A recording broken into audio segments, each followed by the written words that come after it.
हर हर महादेव सभी को।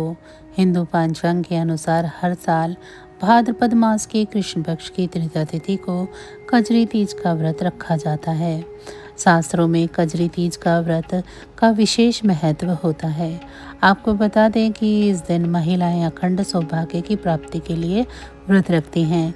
इसके साथ ही कुंवारी कन्याएं भी मनचाहा वर पाने के लिए यह व्रत रखती हैं।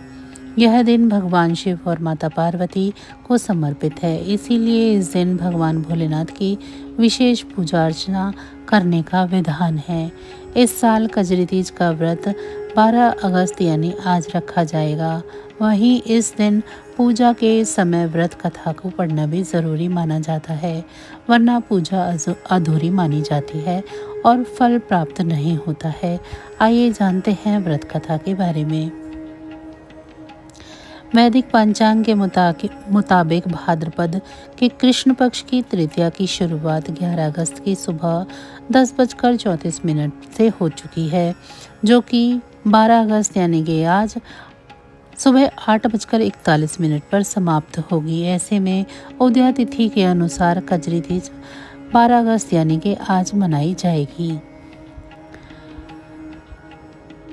कजरी तीज व्रत कथा के अनुसार एक गांव में एक गरीब ब्राह्मण का वास था। उसकी हालत दयनीय थी कि वह 2 वक्त का भोजन भी नहीं कर पाता था।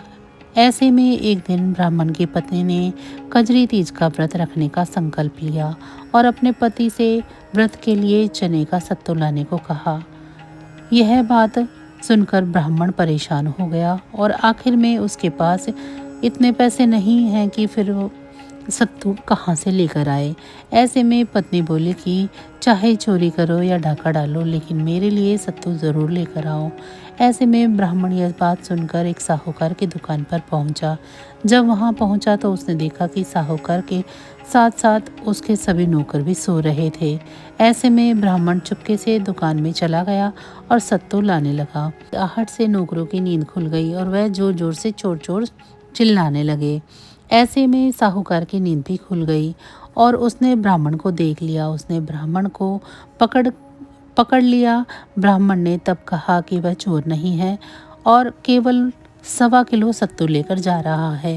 ब्राह्मण ने बताया कि उसकी पत्नी ने कजरी तीज का व्रत किया है और उसके लिए पूजा सामग्री चाहिए, इसीलिए उसने केवल सत्तू लिया है। यह सुनकर साहूकार ने ब्राह्मण की तलाशी ली और तो उसके पास सत्तू ही निकला। साहूकार की आंखें नम हो गई। उसने ब्राह्मण से कहा कि अब से उसकी पत्नी को वह अपनी बहन मानेगा।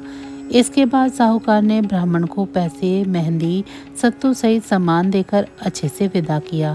कहते हैं कि इस दिन व्रत करने से सभी मनोकामनाएं पूरी होती हैं और पति की आयु लंबी होती है। तो बस आज की जानकारी इतनी ही थी। फिर मिलेंगे हम आपको ऐसी ही किसी अन्य जानकारी के साथ अगली वीडियो में। तब तक अगर आप सभी को हमारी ये जानकारी अच्छी लगी है तो वीडियो को लाइक करें। चैनल को अभी तक सब्सक्राइब नहीं किया है तो चैनल को सब्सक्राइब कर लें। इसी के साथ भगवान भोलेनाथ की कृपा दृष्टि आप सभी पर सदैव बरसती रहे। आप सभी का बहुत बहुत धन्यवाद। नमः शिवाय।